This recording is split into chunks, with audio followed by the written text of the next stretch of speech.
Carson, Leno, Fallon. Now, it's Wine Talks with Paul K.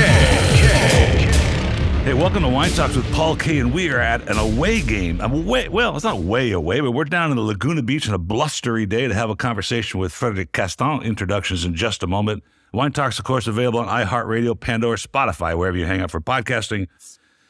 Hey, have a listen. I just re-released an episode with Paul K. Sr., my dad, who invented this whole idea of wine in the mail in 1972.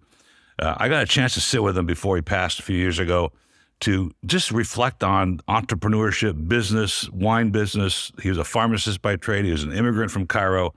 And I was intrigued by the conversation even the third or fourth time I listened to it. And also just released is a episode with Michael Higgins, photojournalist, a wine photojournalist. And he has a great perspective on having traveled the world, taken some of the most amazing photographs from all over Bordeaux, central coast of California, Argentina, and now working on the Valle de Guadalupe in Mexico. So have listened to those two. But now while we're here to have a conversation with Frederic. Welcome to the show. Thank you very much for having me on the show. Thank you so much. Well, it was nice to see, what I saw on Facebook, that you were friends of Claudia and we're old friends. She helped me in my early days. I thought, we're going to be in Laguna Beach. We got to come see this guy. Oh, that's nice of you. Thank you so much for thinking about me. So you're the author. You're just releasing. When does the book come out? It's called Facing the Heat. Facing the Heat, From correct. Grandmother's Kitchen to Working the Line. When does that release? Well, it's going to be released on February 7. Okay. And the book is all about my life professionally, a little bit of my personal life as well.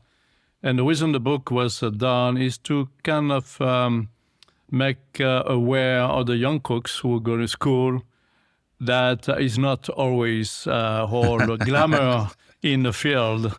And one of the reason, what I encountered is one day I was flying back from Chicago, and next to me was a young kid reading a magazine, a food magazine. Mm-hmm. So I kind of intrigued myself. I said, do you like food? And he said, oh, yes, I want to become a chef. And I said, wow. So right away, he lighted him up my spirit here. And I said, what's the reason to become a chef? Oh, I want to have my show on TV. I want to be like such and such on TV. And this is going to be very good. That's what I like to be. And I said, wow, that's a great idea. But do you really like cooking? And he said, oh, yeah, I am going to school right now. I am in the CIA in New York. Oh, wow. And yes, I'm going to graduate next year, and that's my vision. And I said, okay, that's great vision, but do you really have a passion for cooking? I think I do. Wow. I think I do. Yeah. So let me tell you about me. So that's why I start to give him a little bit of highlight of my life as a professional, and also being in different hotels, such as the St. Regis here in Mona Beach. I brought every year some students from the CIA, from some school in France and in Germany, in Italy. And a lot of them, after 3-4 months in the kitchen, they said, oh, this is not for me. Yeah. I don't want to work on weekends. I don't want to work late at night. I don't want to work on holidays. No. It's too hard, this and that. So I said, oh my gosh, you just spend X amount of money for studying culinary, and now you're blowing up because it's too much, it's too hard for you. Is that normal? Do you? A lot of kids go through that. Oh yes, it's be amazed. Yeah, I saw that in my career many times happen. Wow. So it's a shame, And but again, if you don't have the passion, you will never be successful in that. That's interesting. Well, it's interesting for any business, and particularly wine. And we're going to talk about wine and Avignon in a minute, but. Our daughter, and my friends laugh at me because I bring her up quite a bit, but she's a French-trained boulangère. She went to Alain de Cassa's patisserie, L'École de Patisserie, and she had to finish college first. We said, you've got to finish college, and then if you want to chase your passion. And she found her own school. She got herself to Lyon. Wow. She went to the classes. She baked in Paris. She came to L.A., and, she got up at 2 a.m. to get to the kitchen, to make the bread. And pure passion. It's all about passion. But we went to CIA in Napa. Uh-huh. Is it the CIA? Yes. And it was very unusual for me because professor was talking about, this is an alternative to college. Like, it's not, you can come here and you're not going to get an AA degree, but this is a great alternative if you want to chase the career. And I think most of the kids there are trying to find some alternative path, and then they find out what you just said. Yes. Unfortunately, it's very well painted for them. When you see the show on TV for correct, and you can have your own business. I mean, it's a lot of education through the school about those things, but the real things, when you are in the kitchen under the pressure, is completely different. It's not the same. Have you seen this show, The Bear, on TV? Many people told me about it. So I finally watched it just long ago, maybe a month ago. And it's a little bit chaotic. Well, it is a little, the beginning. But my daughter said that some of those scenes, pretty accurate in the small, younger kitchen. Yes. Because I think that's the part that the kids don't understand, and how much pressure it is, and how you're making a sauce, and you got to get it right because of all the timing. Yes. But you talk about it, and you say it right here, really, and working the line. What does that mean to a listener about working the line? Well, working the line is not cooking at home. It's nothing to compare. A lot of people like to cook, at home. But when you walk on the line, you're under the pressure with the chef, the customer, the guests who are waiting for their meal. And you have to coordinate with the rest of the team in the kitchen to make sure that everything's flowing well to be ready on time. When a guest is at the table, you need to be served. Right. It doesn't want to wait an hour or 2 hours. It's not like a contractor. Well, if your kitchen is not ready next week, it'll be ready in a month. Yeah. Well, you have to be there on time to make sure that the guests are happy. A wedding or a big business meeting or whatever it is, you have to be on your toes all the time. Do you think that the hospitality part of that business, now you're in the kitchen, you're in the back house, you're working, you've got to make sure that the food's hot, you got to make sure it's there on time and everybody gets served, which is really now moving into the hospitality side, the front house part.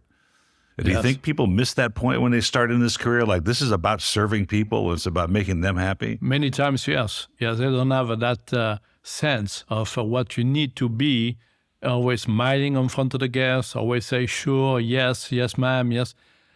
Not too many people have that. No, it's a kind of a gift, I would say, to be like that, I agree. And to be very guest-oriented. It's not always. Now, I asked you last week for the pot-au-feu recipe. Pot-au-feu, yes. And while I was cooking, that's a long few hours, right? Or 3-4 hours, yes. And my granddaughter, who's 3, she wanted to watch. Oh, okay. So I picked her up on the counter, and she was watching Grandpa cook. And nice. I'm guessing from the title of your book that from grandmother's kitchen, that was part of your life. Yes. That's why at a very early age, I developed that taste. My grandma was a really good cook. I've been raised in a farm. So in summertime, we were doing a lot of tomatoes in the south, in Provence. Mm-hmm. And many tomatoes are overripe, so she couldn't sell it to the market. So she used it to do a lot of preserved, whole tomatoes, tomato puree, and so on. And I watch her every other day cooking, on the firewood. And oh my gosh, it was so nice too. And I developed that taste. She was cooking for us too. My uncle used to go watch corrida, the bulls fight in south of France. After the bullfight finished, he was going to buy the bull meat next to the arena. And he bring the meat to my grandma. And my gosh, to that day, I still have the smell and the taste of that meat. It took her a good day and a half to make it complete, but it was such a treat. Was it? And to watch that and watch my mom also cooking, I really enjoyed it. To the day I was at 12 years old, I did even a cake for my mom where she was hosting her girlfriends from the church. And I said, I want to do the cake on Sunday. And she said, oh, yeah, okay, well. And I did it. It was maybe not as great as she expected, but I took a book and I followed the recipe. And I was in heaven, like a kid with Lego. That's really funny. Un gâteau, huh? So you're, she's like, I'm not sure I trust him, but maybe. I have to have something spare on the side just in case. Was that, yeah, right, a backup. Well, I always tell, when I recommend wine service to people, and they'll always ask, is this any good? Is that any good? Or I have this in my cell. I go, look, just make sure you have a backup. Yeah. Make sure there's something else. You never know, yes. That you really know is going to be good. Yeah. So, in France, and I suppose when you're growing up, you sort of have to choose a vocation. Like at some point in your, after the they call it the bac. Yeah, the bac, when you're 18, when you finish high school. Don't you decide, like, do I want to be a career? Do I want to be in wine? Do I want to be a chef? Do I want to be an engineer? Well, in my time, back in the 60s, early 70s, early age, most of the kids in my age, by 15 or 18, they were decided what they want to do. Yeah. Either pursue their career in college, in a university for doctorate or whatever it is, and son like me. And many times you decide when you're early, 15, 16, no later than that. And myself, growing up in a farm, my father was making wine, and I really enjoy that. And definitely that was a big opening door for me to go in that path, and I don't regret it. Well, you watched, wine production is very organic process. It's a very... it's nothing to it. It's just very simple. Get out of the way. Yeah, and when you are 15, 16, it's more like hard work, so you don't say, oh my God, I don't want to do that, But later on, I regret it. Then I didn't really pursue that with my dad because, I missed the point there, I could learn more. Be easy to do. But I don't think people realize that wine is no different than it was 6,000 years ago, 10,000 years ago. The woman was doing wine. It's the same thing, right? It's just that we have better, we have better equipment. We have opticals, for instance, optical sorting when you sort the grapes based on what they look like. Well, we had optical sorting in our eyes, right? Yeah. Now they use machines, but we had optical sorting, right? Sometimes it's better than a machine. Exactly. So that organic feelings to produce something from the ground up, was it competitive for you when you decided to be a chef? When you entered your young adulthood and you went into the French kitchens, was it a competitive thing with other kids? Very competitive, really? Yes. In those time, it was not easy to really get into a very a big restaurant, well-known restaurant. It was very selective.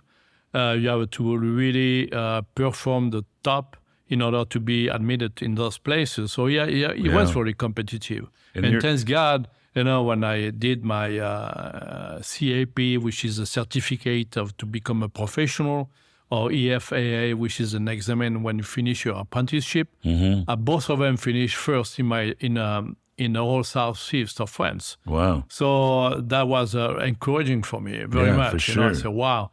It was a tough apprenticeship. And I said in the book, some passage I went through, but it was rewarding at the end. Yes.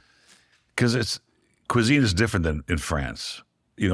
America, you came here in 73. 73. Yes. So you were here kind of like the industry, the wine industry really wasn't well established. It was here, but nobody really paid attention to it. Same with cooking, no? Yeah, same with cooking. Yes, as a matter of fact, my first job, because I have to say, when I came here, I was illegal. Okay. All right. Well, we'll establish that right now. And anyway, I was fortunate, and a French restaurant opened me the door, and on the menu I see salmon. I said, "Oh, great!" So he gave me the salmon, and the salmon was in a can. And I said, "What? Oh my God! Wow. That's what we do here." Salmon in the can. That's unbelievable. Yeah, stuff like that. And I said, oh my Lord, where I am. That is, can I get back home? Where was this, downtown Los Angeles somewhere? That was in Westwood. Westwood? Yes. The restaurant's not there anymore, I suppose. No. Okay, it was so we can talk about it. Back in 70s. So what did you tell him? Like, I said, but this is insane. I mean, that's what we do here, and that's it. Can very dry, cut dry, that's it. You execute or you go. So I said, okay, fine. I open the can. I mean, that must have been a horrible experience. Oh yeah, very, very bad. Yeah, very, very bad. Did it change with him at all? Did you ever get to a fresh? Let's just say that. Not really. He was very stubborn, and he knew. He's the type of person who knew a lot, meaning for himself, but he thought. But I didn't stay too long. Maybe with him, maybe 3-4 months, and then I move on and different places. And as I move on, I kind of evaluate a little more, and now we are. You decided. But talking about wine, no one was drinking wine at this time. No. They were all drinking cocktail, martinis by the thousands, and that's what it was. I did the opening of a French restaurant called Saint Michel, which became very successful on Santa Monica Boulevard. And we introduced the wine and kind of teaching the guest of the wine was. And slowly I could see we went from one case a week to maybe after 3-4 years a case a day on different wine. Yeah. So it was a good I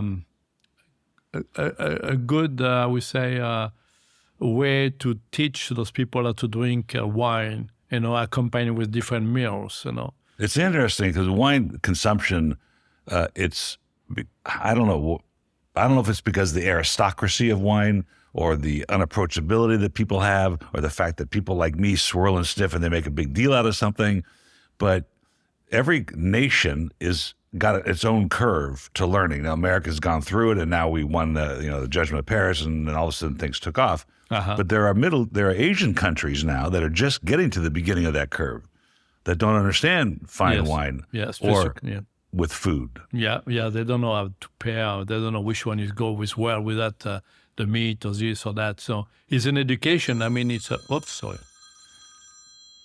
No worries. Did you remember what you were serving there? Was it Bordeaux or Burgundy? Was it California? No, it was most of it was French wine. Yeah. A lot of wine came in from the Loire Valley.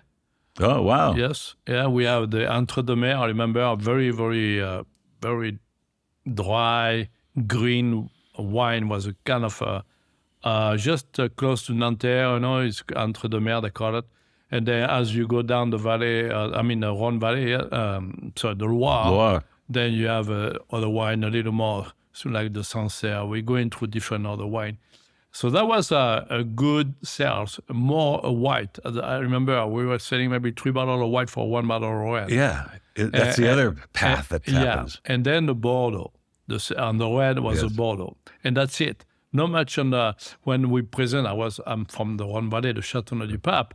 So I was very eager to show people of Châteauneuf du Pape. Oh my God! Oh, it's too heavy. Really, it's too, very nobody acidic. liked it. Gigondas, Oh yeah, Gigondas. Nobody knew what was Gigondas or Vaqueras or those wine. Yeah. But so that was a trend at that time where people were going towards. So 76, we enter a French wine tasting at the International Hotel in Paris, and Steven Spurrier hosts this thing, and the American Cabernet beats the Bordeaux and even some of the classified growths, and a Chardonnay from Chateau Montelena beats some of the great Burgundies, and the whole world turns upside down, for America anyway. But at the same time, cuisine was changing in America. Oh, yes. Yeah, it started to change around late 70s, early 80s. And what do you think that was from? Was that from European influence, or was it the chefs like you coming from Europe? That's correct, yes. A lot of more chefs came in, and wanted to see what happened in the state. They heard a lot of things. So they kind of educate new cooks and so on, and introduce more and more dishes, more techniques. So you take like a chef, like a Wolfgang Pack. We worked together for a few months. Did you? When he just arrived at Ma Maison. At Ma Maison, Pat Terray. Yeah, Patrick Terray. Good friend, yeah. Yes, and actually I worked for him for a week. Well, because when he opened Ma Maison, he thought that he would be very successful. So he had a chef who was a terrible, terrible chef, and he had a very bad article in that time by Louis Duhan on the LA Times. Yeah. And he really, almost lost the restaurant. So he kicked the chef out, and that's when I went in to help a little bit. When I was at the Saint Michel, I was going in the morning to do a little bit of mise en place in the morning. What a great story. For the evening. And then after a week or 2 or 3, I forgot, he bought Wolfgang Puck from Indianapolis. Yeah. And that's it. And then he took off. Patrick was on the show. Oh, really? He's coming back on, yeah. Oh, yes. Oh, he was a very wine connoisseur. Yeah, no, he was very big in wine, yeah. Well, he had a lot to do with the cuisine change in Los Angeles. I mean, he brought the chef out of the back house to the front house. Yes. I remember at my maison with Wolfgang Puck, he was always in a dining room. I mean, his restaurant didn't exist. It was a parking lot, basically, right. on the tables outside. And he did a fortune. He did a huge business. How did he find out about you? Did he visit He was a good friend of my boss, the Saint Michel. They were having lunch once in a while. And then he explained to him the problem he had with the restaurant. So he said, well, let me talk to my chef, Frederic. So he asked me if I could help. I said, sure. So in the morning, I was going there for a few hours just to put some stuff in place and then go back to the restaurant and do my job. That wasn't canned salmon over there, was it? No. It was good stuff. You know? And then, but Patrick Thierry really helped Wolfgang Puck to go to the top. You know, he was flying him every April to Cannes, to the Festival of Cannes. Yeah, right. So every day you have the menu on the newspaper produced by Wolfgang Puck and so on and so forth. So he really helped him to go up. And then, of course, all the clientele was all the movie star, all the show business of Hollywood going there. So his book, he wrote a book. I got a copy of it, and I discussed it on the podcast with him. And there's all those famous people, and you wonder, do you think then? And you were talking to this young man on the plane about a career as a chef. Do you need that break that Wolfgang Puck got? I mean, Wolfgang Puck's obviously well into his career now, and he owns all these restaurants. But do you need a break like that, or somebody like Pat Thierry taps you on the shoulder and makes it work for you, or do you? It's hard to say, but again, if you don't have the passion, you can't do it. You cannot do it. You can put in it. I mean. My wife, she's an artist. She's the one who did the cover here. Yeah. And she has a passion, you can tell. Right. And she went to school for many years. And she was telling me some students who are even more in school than me, they cannot paint. They don't have that, Right. So I think that's what's lacking. Can you learn the passion? I mean, you can't learn to paint. I'll never be able to paint. But yeah, you can learn to paint, but do you have that touch that you really need to be a good painter? Because you have a good painter and you have the excellent one, and this was a difference. So sometimes, it's very difficult to have a cook who you can tell he has a passion. I can tell right away if the person or the cook has a passion, he will not cut corner. He will try something new. He will study, he will taste, he will smell. And that's what it's all about, Because I did this 35 years. And when I started, my father came to me. He says, "I'm going to sell my company. Why don't we go to a tasting?" I worked for him for 3 months. We went to a tasting together, and we were separated. And we tasted 25 Bordeaux on that particular day. We have our own ranking system. It's only a 1, 2, or 3, so there's no 90 points, none of that. And then we had exactly the same scores except for 2 wines. Whoa. And that's when he decided that he thought that I could handle this work. So this is 1988. But I don't think I acquired the passion of wine for probably 15 years. It was business for me. Oh, I see. I sold wine, and I was a marketer. I mailed stuff. We did emails. And then I realized how important it was and how interesting it was and how dynamic it was and how historical it was and how much goes into the properly made glass of wine, like I call an honest glass of wine. So I'm not a winemaker, but the level of education in academia finally kicked in, and I thought, this is really a special thing. And I'm wondering if chefs do that. Like, they're cooking the line, and they're like, "Oh my God, I got to go home. I'm not going to get any sleep." And then the next day they come in, they go, "This is pretty amazing." Did it ever happens? Oh yes, yeah. For myself, I had a very, very rough day. And I said, tomorrow I don't know if I can do it again. Yeah. And then the next day, all over again. And I enjoy it. That's what the beauty of it. It's a challenge. I never really gave up on my profession because I love it, and that was great. But for a winemaker, it's about the same, I would think. I mean, when you go to Davis University, which is a lot of winemaker going out from there. You have a good handful of good winemaker, and some of them didn't even go to school. They just That's right. by the taste, by the smell, by I don't know, it's something which God gave them, but it's different because you can learn other books you want, but if you don't have that, again, it's going to be very difficult to produce a very, very good wine because the same, you have a good wine and you have an excellent wine. When my daughter went to New York, she said, okay, after she got back from France and she cooked in LA and now she's going to go to the line. She wanted to learn the savory part. And so she worked for Jonathan Beno at Lincoln, and she worked at Beno before COVID closed. He earned his Michelin star, and then it closed 6 weeks later from COVID. I know, isn't that terrible? That's too bad. But the point was, when she got there, and she went to, it wasn't CIA then, it was the French, I think it was the French school that changed its name. Where, in San Francisco? No, New York. Oh, New York. Oh, yes, it was... Oh, yeah, ICA. Yeah. He died, the one who created that school. Right, and Andre Soltner at the time was the head guy. Yeah. So, but when she landed in New York and she started doing her stage, she got an offer to work in the kitchen. And she called us and said, I'm not going to go to cooking school now. Oh. I go, no, you're going to go. That's why we sent you. And I'm wondering, both those paths exist in the wine business too. You can be a cellar rat and learn your bootstraps. But what's your opinion of sort of learning the technique at a school and then? I think the techniques are important, yeah. Because you need to have a base, a foundation, like a house. And I think you learn that at school, the techniques.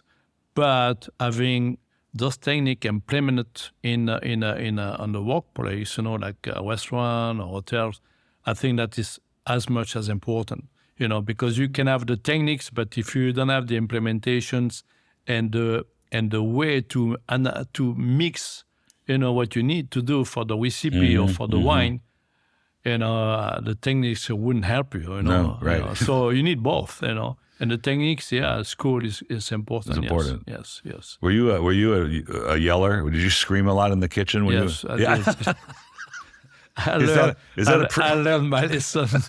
Believe me. Is that a prerequisite? I don't think it is, but or is that very French to do? I think it's French. Well, you have other nationality who are also yelling, but I think that came from. And many times, many cooks came to me and said, "You never said thank you."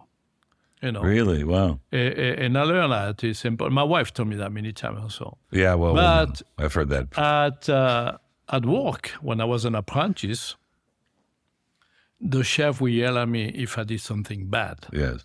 Definitely. Yeah. But he would never tell me thank you for a great job because he was telling me you did your job and that's it. Right. That's right. And so I've been trained like this. I've been raised like that.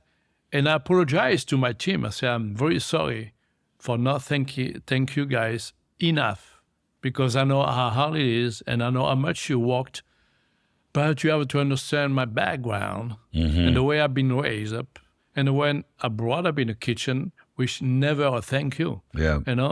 So to me, say thank you, it didn't come as easy. And it wasn't natural to do. Natural, no. Because you didn't hear it. No.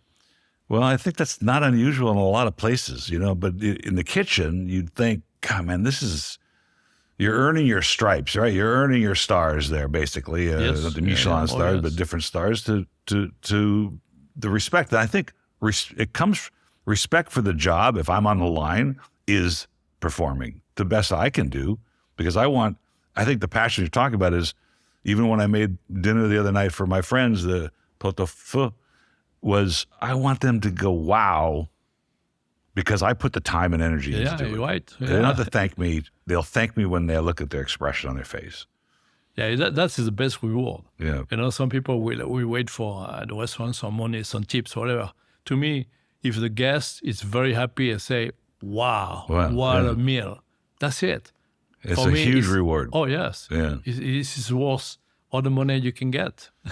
We were talking a little bit about when you got here. I think Le Pavillon in New York was still open at that point. Le Pavillon? Le Pavillon, which is, there's a book out called, it's been a while now, The Last Days of Haute Cuisine by a gentleman named Patrick Hugh, and he wrote about Le Pavillon, which was left over from the New York State Fair, New York World's Fair, right after the war. Okay. And so they said, don't even come home. Henri Soleil. Yeah. Right? And so this, it's sort of credited with the beginning of higher level of cuisine in America. But then the argument ensues, and I'm wondering, this is going to go back to France now, but we had freeways, and we had probably the first food chains in America, like Howard Johnson's. And so if you're in California and you had a Howard Johnson, you have a hamburger, you can have the same hamburger in New York.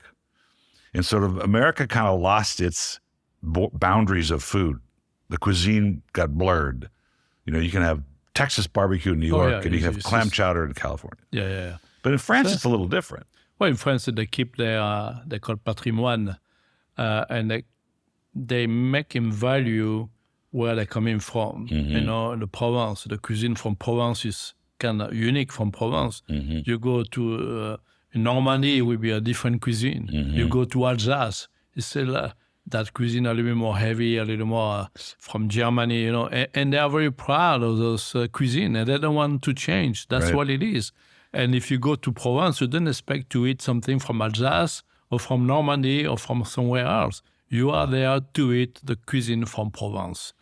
And that's the beauty of it. And then you drink the wine from the terroir, from the region, because you want to try those wine. There's so many wine, you want to discover the wine.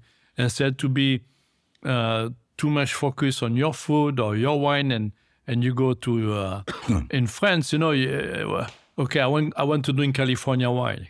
Okay. Yeah. No, forget it. I mean, doesn't make any sense. Or you went to eat an hamburger. I never knew what burger was in France myself. I discovered a burger over here. Yeah. But I will never go to France to eat a cuisine, a barbecue, or whatever. No, I have enough of that. I want to have my true cuisine. Okay, that's very funny, because my first trip to Paris in 1979, on Champs-Élysées, there's a McDonald's. Maybe it was a year old or so. Maybe it was a little older than that, but it was a line at the door. And right next door was a boulangerie, and they're serving the ham sandwiches. And I thought, what? Why would you stand in line to eat at McDonald's in Paris when you can have one of these amazing baguettes, But the French were like, I've never had a hamburger, right? Yeah, this they were is so kind important. of intriguing. Now it's all over the place. But this isn't that regionality something that California, not California, but America needs, or like in the wine business, it's the new world. You get to do whatever you want. You get to test, you get to play, you get to make wine. Like I can plant, Syrah in Napa, and I can plant it in the Central Coast, and I can try and duplicate the Rhone Valley wines wherever I want. Yeah. But you can't really do that in France. No, they respect. Yeah. This is the respect of the nature, the respect of the terroir, and like the Chinese, they wanted to buy Bordeaux, a lot of chateaux in Bordeaux, and they didn't let them to buy. No. Like, are you kidding me? No way. No, we want to maintain and want to keep our identity, and that's it. We're not going to bring wine.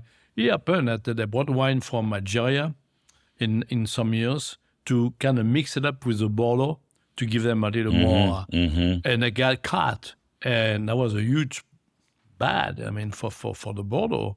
Because you don't do that, you respect, And I think it's romantic to an American. I grew up here, almost miles from here, to have that respect for the terroir and for the food and for the seasons. Yeah, seasonality is another issue. Myself, this is something I cannot understand.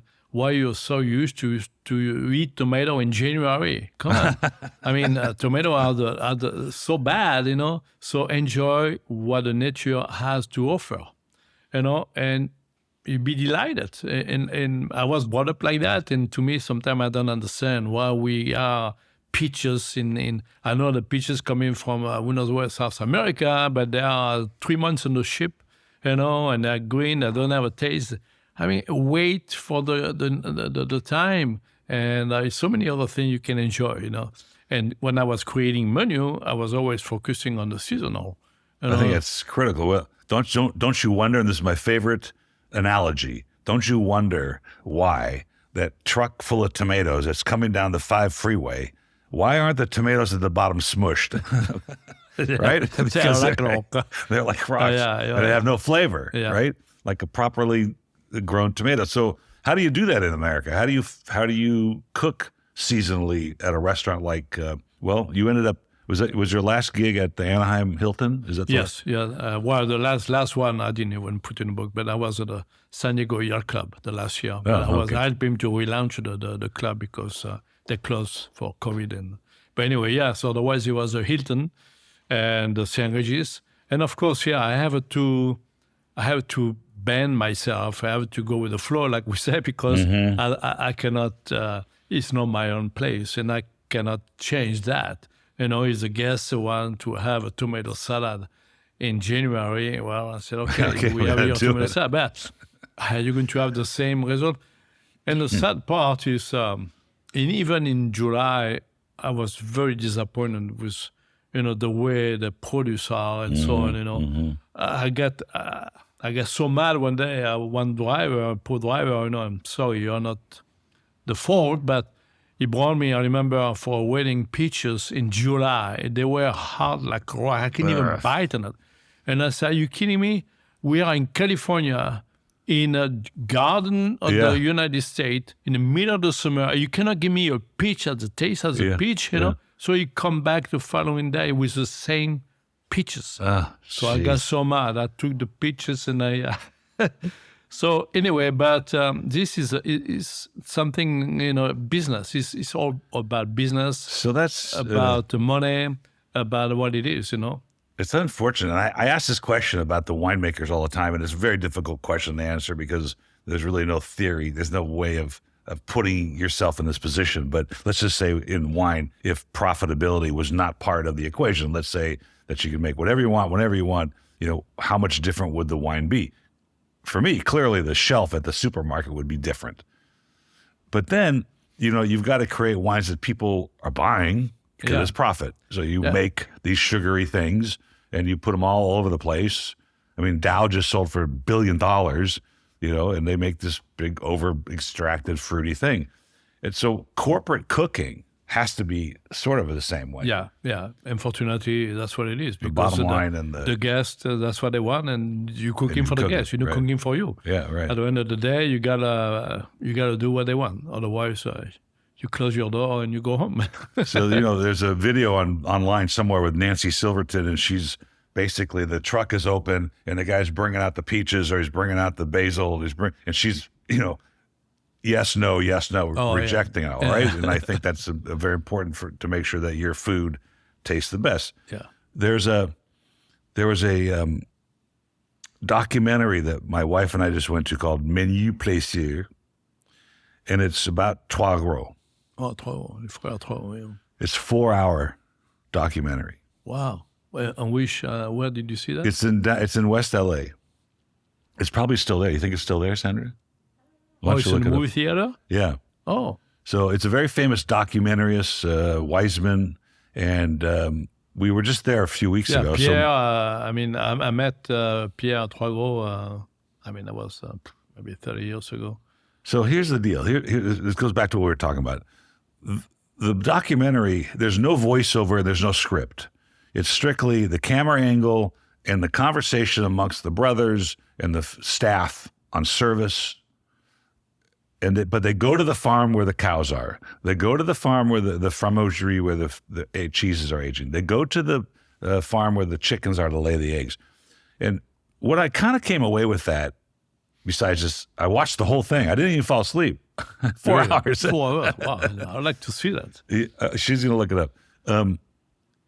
But it made me think that anything short of that, you're taking a shortcut. Now, we're not, corporate America, you're not going to be able to go to the farm where the cows are eating the grass and, pick a cow. We understand that. But it seemed like to me that if anything other than that is some kind of shortcut. If you're using a purveyor to cut your meat or you're using somebody else to turn your butter, then we're pulling away possibly from the quality. Not necessarily, but eventually we end up with a truck coming down the 5 freeway with tomatoes. Yeah, I mean, it's very. It would be very, very costly to do that. To do that way. I mean, and you have to be realistic. When the demand is there, you need to get the supply, right, no matter where they're coming from, because it's your livelihood. So you need to keep going. You need to get the product where you can get it, even though you want to get it all from the farm. But realistically talking, it's no. I mean, sometimes, you have those chefs who have a little garden on the back of the restaurant. I say, I mean, come on. Well, like French Laundry, they just replanted their whole thing. It's a giant, thing. You can't obviously do that, but that costs money, I understand. But it just seems to me, like we were in a restaurant in New York, way north New York. I mean, it was like way up there by Montreal. Everything had obviously been frozen before.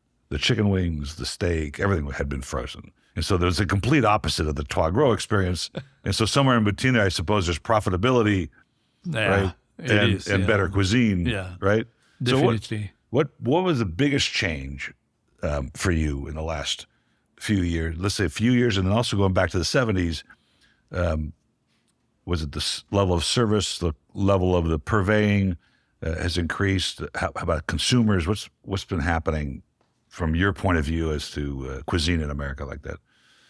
Well, first of all, the product. You cannot find the right product. We say you cannot find. You probably found, but in a big scale, you don't have what you desire to have. This is a problem because and that's a challenge to be a chef because you're always expecting the best, and then after the sudden you got whatever you got. And you are at the mercy of this. So that's one first thing. Second thing, you have all those new things. Well, actually not too new, but the gluten-free and non-dairy and pescatarian and vegetarian and vegan and you name it. I mean, so when you have a group of people or 100 people, you have 30-40% of know this, know that. So for a chef, it become like impossible to really create something, to even do something because, I mean, even last night I was talking to a friend of mine who is a tourist restaurant in Palm Springs. He said, "You'd be kidding." That woman, she said she's celiac, and we gave her great vegetable, and then she's suing us now. She's suing us because she got very sick of gluten. But we use a brand new pan, everything. So this is really a mentality of people who are making it happen, So when you started in LA, you never heard seafood allergies, you never heard gluten-free, you never heard celiac. Never. This is the last 10, 15, 20 years, maybe 25 years now. But it become more and more, and I think it's a little bit exaggerating, to the point, I mean, I did a wedding, one of the biggest wedding I ever did at the St. Regis. They spent $7 million in a wedding. Okay, so this wedding was the wedding of the century, and at the St. Regis. Yeah, and it was a 3.5-day wedding, and I mean it was a big. That's amazing. Yeah, so they came 4 times every 3 months from New York for the tasting for the entire 4 times. 4 times. On the 3rd time, she said, "Okay, this menu for the dinner, I want everything." The same thing, but gluten-free. Also, I mean, she must be kidding, that woman. I mean, myself, say, you kidding? No way I can produce that for 600 people, all gluten-free on another menu the same way. So I went back in the kitchen after she told me that, and I said, hello. So she said, I'll be back tomorrow because they were staying in the hotel 3-4 days. Okay. Wow. So what a job. I did exactly the same menu. I mean, it was gluten in the menu. I mean, in other dishes. I couldn't do it otherwise. Yeah. And I gave it to her. And she started to taste it. And after the 3rd or 4th dishes, she looked at me. She said, "Is that true gluten-free?" I said, "Yes, ma'am." "Okay, you better be sure because my daughter, she's celiac." Oh, no. The bride. So, wow, now you really...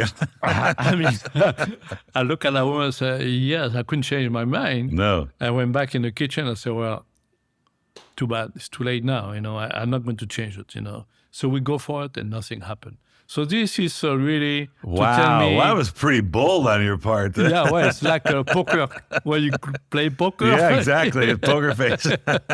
So I said, okay, no, I cannot change it. There's no way.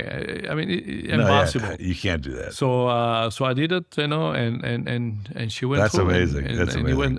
It went fine. Everyone loved it. So that telling me there's a lot of people who are a little bit imaginations, in the brain, that gluten or no gluten or whatever. I mean, if you're sick, no problems, But the percentage of those are very minimum.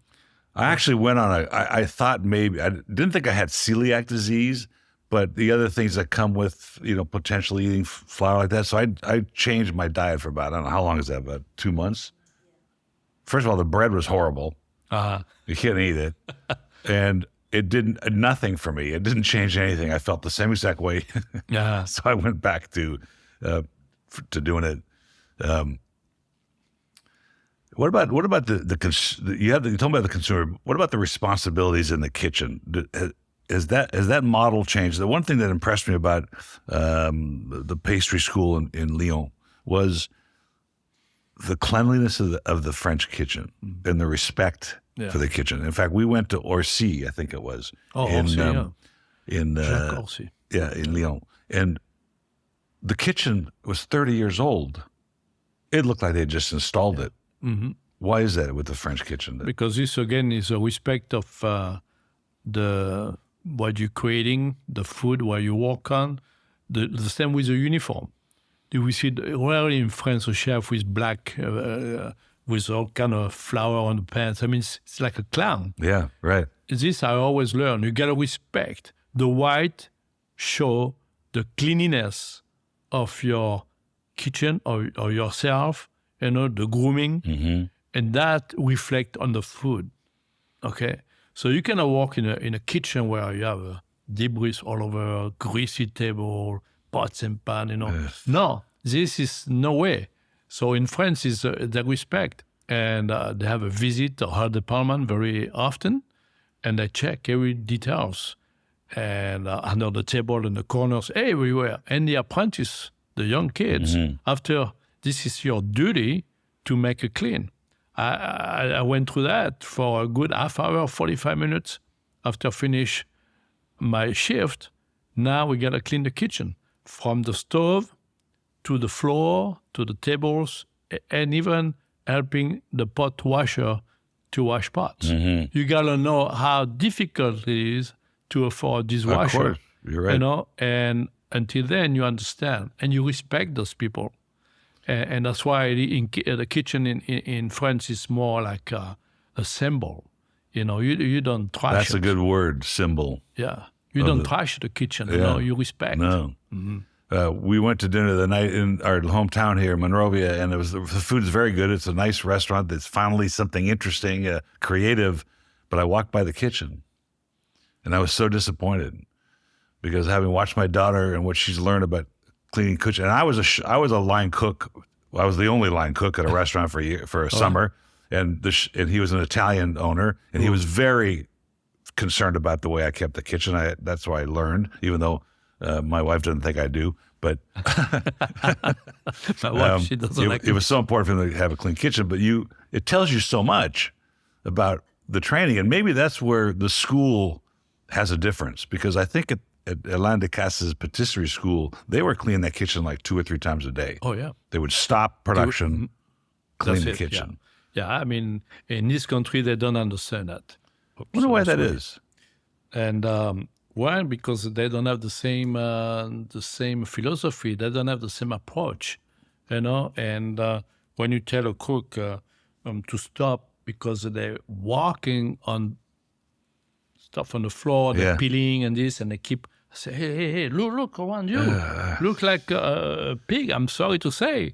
But, you got to stop, clean up, and keep going. You don't, keep going on that mess, I guess that's why you have stage days, right? So you get a chance to see this young person and how they handle the kitchen, and vice versa. They get to see how you guys run a kitchen. Yeah. And sometimes it doesn't match. No. Our daughter staged at a very famous restaurant in New York, and she walked out of there because she thought this was. Yeah. She No, liked- it's not healthy, to walk like that. You get bad habit. You become frustrated, and no, that's. But the young kids who came out of school or come in the kitchen, and they get reprimanded because they don't really take care of it, right. or not clean, and they don't like it. They feel like.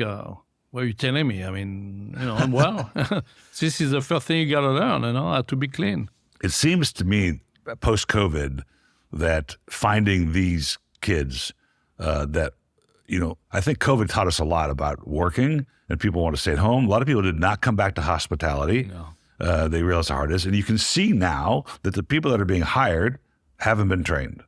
Whether it's the front house or the back house, they haven't been trained. It's become really very, tough. very, very difficult. Yeah. Very Are difficult. you consulting now when I you're do a there? little bit of consulting for a couple of hotels, which I stopped back in almost a year ago now. But and I can see, oh my gosh, very, very difficult. Yeah. When I reopened the club, they called me to help to reopen. I stayed there for 1 year and a half. It took me 4 months. The brigade was 20 cooks. It took me 4 months to get 5 cooks. Wow. 4 This months. is recent, Yeah, post-COVID. just after the COVID. They gave me a pile of resume like that to go through Yeah. before. So I went through and I pick up, and selected the best. I call. Someone did answer. Someone answer. Okay, can we meet tomorrow or whatever? No one showed up. No one.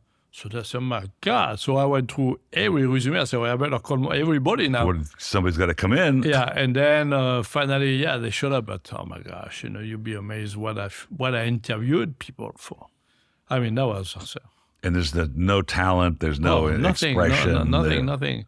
And then me, I can only walk from that to that. That's it. Or at 2:00, I gotta go because. How are we going to operate? Could you imagine that in France? Take a hike. So you wrote the book.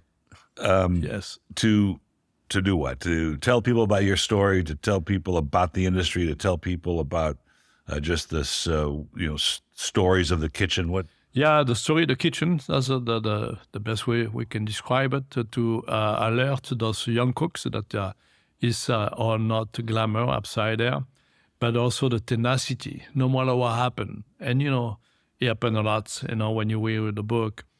I opened a restaurant, and that was my big mistake. I didn't listen to my wife. Well, that happens once in a while, I don't know. And I said, I was really stubborn. I said, I want to go back to France and open a Mexican restaurant in France. Oh. Yeah, that makes a ton of sense. Uh-huh. And my God, that was the biggest mistake in my life. Where'd you go? In Nice. In Nice. In Oh, Nice. you went to Nice to open a Mexican restaurant. Yeah. Okay. And I thought to myself, I can do a very good because, my wife is from Mexico. Yeah. And we get married in Mexico in 1975. And I went to different cooking in Mexico, and I love it. Okay. And I said I can, and nothing in France, so I will be the first one, Yeah. and that will be a very exciting. Oops. That was a huge mistake, and so but I didn't give up on these things, I lost everything. When I said everything, I'm sorry to hear that, I left boy. France with 2 kids. One was 1 year old, and the other one was 3.5. Wow. 2 suitcases and maybe a couple $100 in the pocket. Wow. And that's it. And I went to a country in Mexico back because my wife is from Mexico. And I barely few words speaking in Spanish. Yeah. And no job. So to start from there, you really need to be determined and say, okay, Yes. I know I can make it. And I went up and that's it. And That's a great story. And I ended up after years in Texas in 1985. And in 86, the economy in Texas was terrible. Yeah, terrible. it was really bad. I was in Austin, Texas. Yeah. Oh, God. I saw a building of 20-story building empty, like office Wow. building. Anyway, the hotel I was working for closed down in 2 days. On Friday night, we had a meeting. I said, Sunday, we're closing the hotel. So we're all out of work. Oh, my goodness. And it took me 2 months to look for a job. I didn't find anything in Austin. Yeah. That's why I went at the Hotel Laguna. Yeah. So you came from Texas to Laguna. Yeah, Laguna Beach. And again, the little economy I had went through the window again with nothing. So when you go through those steps, and, I never gave up. Yeah. In the book, we describe that, I'm very Catholic, and thanks God. Yes, And thank God. we were really separated with my wife and I, for a few weeks because I couldn't handle it anymore. Yeah. It's a lot of stress. But for the grace of God, we get back together, and we've been married 48 years now, almost 49. And Wow. So is she that's- Catholic also? Yes, very much, yeah. And that's why the book, but also to leave a legacy to my son, my grandsons, which is... That's a great legacy. Yeah. We're almost at an hour here, which is unbelievable, but I do want to peel that back a little bit. Since you're from Avignon and religion in France seems to be sort of, pockets of it. Was Avignon a Catholic town? It was not anymore. With all the cathedrals there all the churches everywhere were closed, unfortunately. Yeah. I did El Camino. I don't know if you know what the Camino is. No. In Spain. Oh, yeah. It's right. from the border of France in the Pyrenees all the way to almost to Portugal by walk. Oh, yeah, right. 400 Yeah, I know what miles. that is. Yes. And you'd be amazed Wow. how many churches I saw closed where they were doing mass once a month on Sunday. Wow. Because no priest, nothing. And nobody go to church. You open a church, it's only 15 people. It's pretty sad. It is very sad. Actually, when you lose that faith, and... and France has so many beautiful, look at Notre Dame, just the most obvious one. This is just, now it's a tourist destination. Yeah. Right? But the funny thing is people get away from church or whatever. But when something's bad happens, Yes. they all go back. They go back. I remember when Notre Dame was burning, Yes. everyone was upside, and praying, Yeah. where are you every other day, right. So this is something also we should kind of this is funny to see that, how... Our son-in-law, who in New York, is an Anglican priest. Oh. And so he can preach all over the world in an Anglican church, Episcopal church, yeah. the church where King Charles got coronated, he can preach in. Oh, really?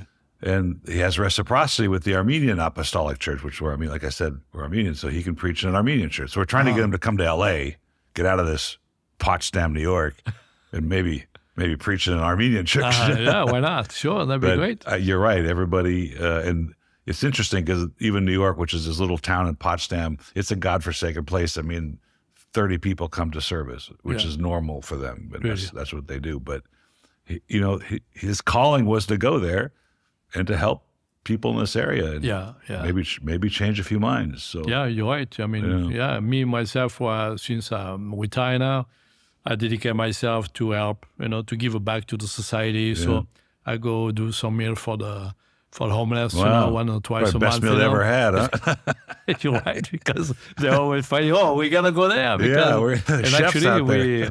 we're doing the dinner at the Episcopal Church. Oh, yeah, that's it. 1 or twice a month. Yeah.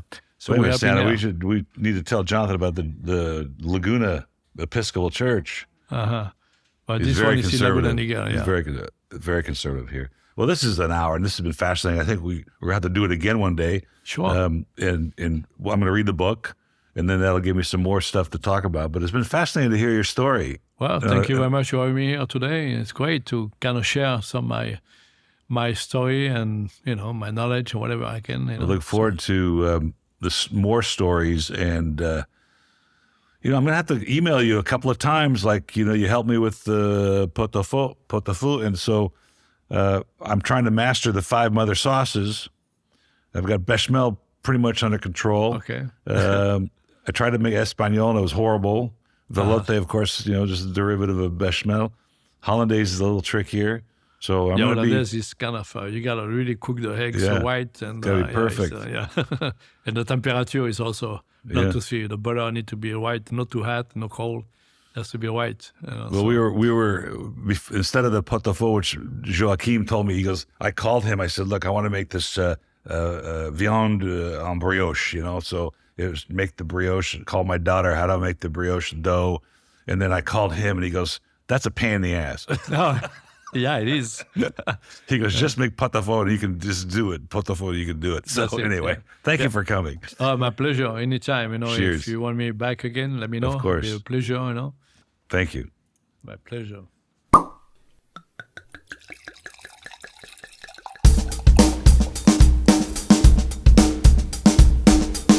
Thank you for listening to Wine Talks with Paul Kalamkarian. Don't forget to subscribe because there's more great interviews on their way. Folks, have a great time out there in the wine world. Cheers.